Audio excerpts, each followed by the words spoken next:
신인교회 아침 저널 1부 이어가겠습니다. 오늘은 국민의힘의 공동선대위원장을 맡고 있는 주호영 의원님 모시고 하루 앞으로 다가온 대통령 선거와 관련된 이슈 집중 분석해 보겠습니다. 전화 연결돼 있는데요. 주호영 의원님 나와 계시죠? 예, 안녕하십니까. 김문수 후보 선대위원장을 맡고 있는 주호영 의원입니다. 예, 선거운동 기간 이제 막바지에 이르르고 있는데요. 참 고생이 많으시고요. 의원님께서는 대구에서 사전투표 첫날에 투표를 하셨는데 현장에서는 국민들의 반응을 좀 어떻게 느끼셨습니까? 예, 사전투표는 대구 경북이 전국 평균에 많이 못 미치는 거의 꼴찌에 가까웠는데요. 예. 만나보면 우리 국민들께서 사전투표에 대한 불신이 여전한 것 같아요. 그래서 내일 투표하겠다고 다 기다리시는 분들이 많아서 사전투표율은 좀 낮았는데요. 다만 사전투표하러 나오셨던 분들은 이번 선거의 성격을 분명히 파악하시고 대부분의 분들이 이 김문수 후보를 지지하겠다고 해서 저희들이 많이 고무되었습니다. 처음에는 느닷없는 계엄과 우리 당의 분열, 갈등 때문에 민심이 많이 저희 당을 떠났습니다마는 이번 선거가 민주당이 이야기하듯이 무슨 내란 종식이 문제가 아니고 향후 5년간 우리나라를 제대로 바르게 이끌어갈 분을 뽑는다는 성격이 분명해지면서 많이 이 민심이 돌아선 것 같고요. 또 며칠 전에 있었던 유시민 씨의 설란영 여사와 대학에 가지 못한 고졸 이 노동자들에 대한 인격 모독성 발언, 그 다음에 이재명 후보의 아들 도박이나 엽기적인 댓글, 또 이재명 후보 그 다음에 부인 김혜경 씨 아들까지 전 가족이 이 범죄와 연루된 이런 것들 때문에 많이 민심의 이 지각 변동이 일어나서 이제는 저희들이 승리를 기대해도 좋을 만큼 많이 바뀌었다고 그렇게 보고 있습니다. 예, 분위기가 반전이 됐다 이런 설명이신 것 같은데요. 재외국민 투표율은 79.5% 사상 최고치 기록을 했습니다. 국민들의 예. 열기가 뜨거운데요. 사전 투표율에 대해서는 최종 34.74%로 집계가 됐습니다. 예년에 비해서는 조금 떨어지는 숫자이기는 합니다만은 그래도 높은 수치이기는 한데 사전 투표 동안에 또 부실 관리 논란이 또 일으기는 했거든요. 그렇기 때문에 예. 이런 선관위의 부실 관리 논란에 대해서는 좀 어떻게 지켜보셨습니까? 우선 먼저 말씀하신 해외 부재자 투표, 해외 투표에 관해서 말씀드리면 이재명 후보나 민주당이 집권했을 때는 한일 관계, 한미 관계가 많이 어려워졌습니다. 그래서 제외 있는 교포들 대부분이 이 한일 관계, 한미 관계가 어려워지면 제외 동포들이 힘들다는 것을 알기 때문에 이번에는 제외국민 투표가 그런 것이 생기지 않게 하는 투표 쪽으로 많이 몰렸다고 저희들 파악하고 있고요. 그다음에 선거관리위원회 직원이 모두 3,000명밖에 되지 않습니다.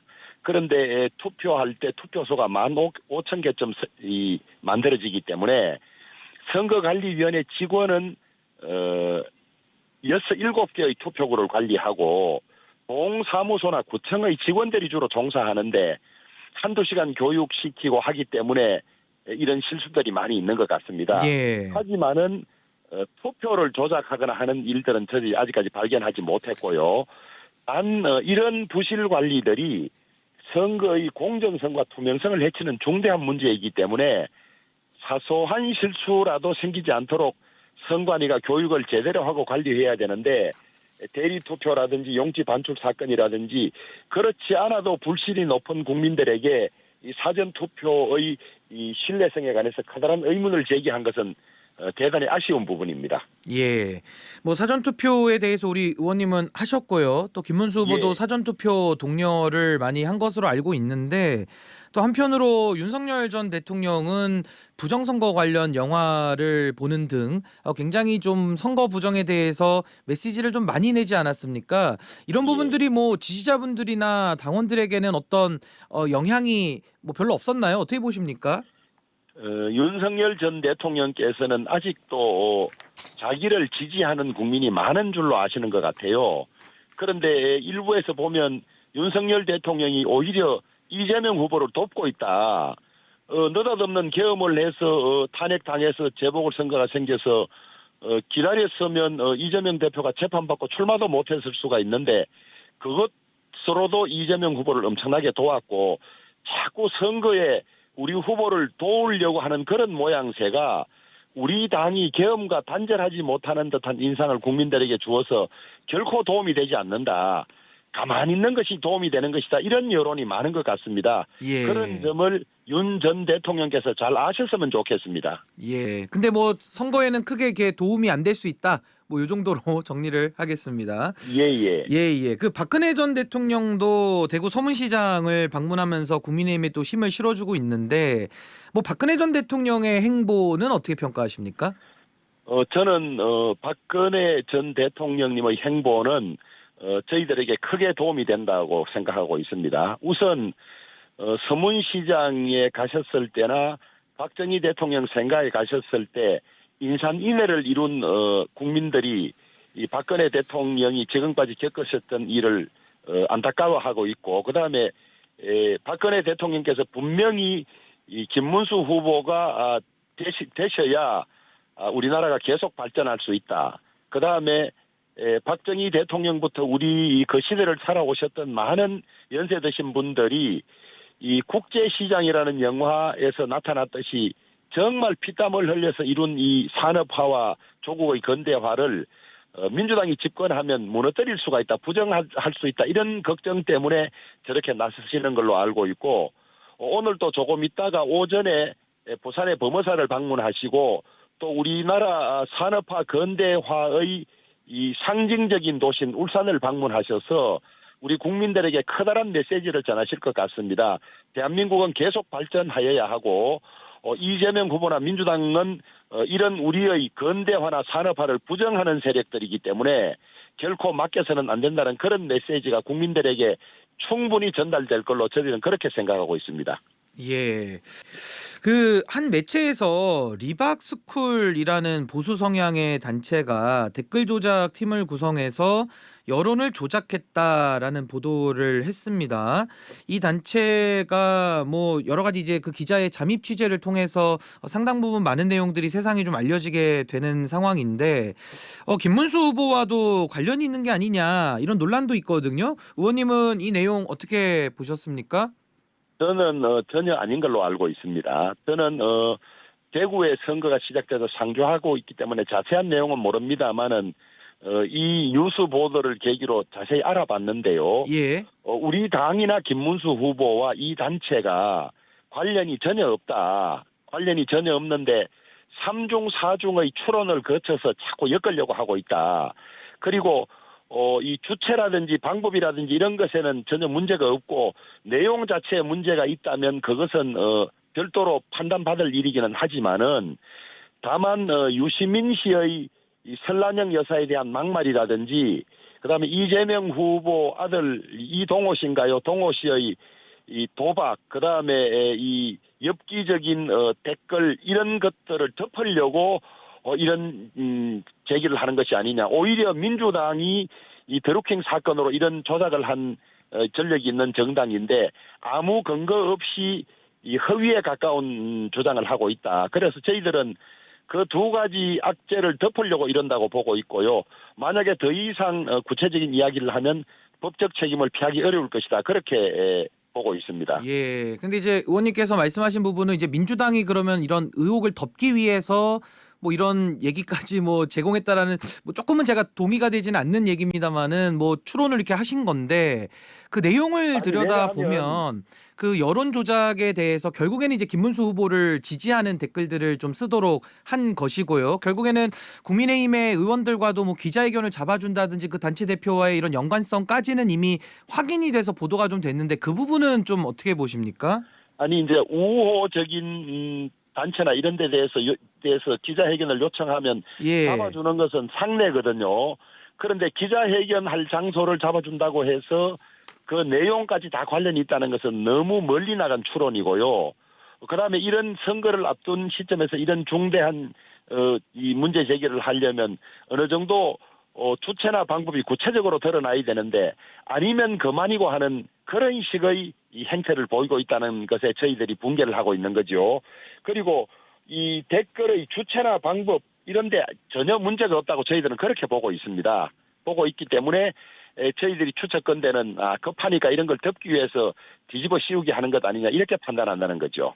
예, 뭐 그 부분은 일단은 뭐 보도가 된 건 사실이고요. 뭐 추가적으로 문제가 있으면 또 법률적인 뭐 수사나 이런 걸 통해서 또 실체적 진실을 또 밝혀나가야 되지 않을까. 일단 우선 그렇게 정리를 하고요.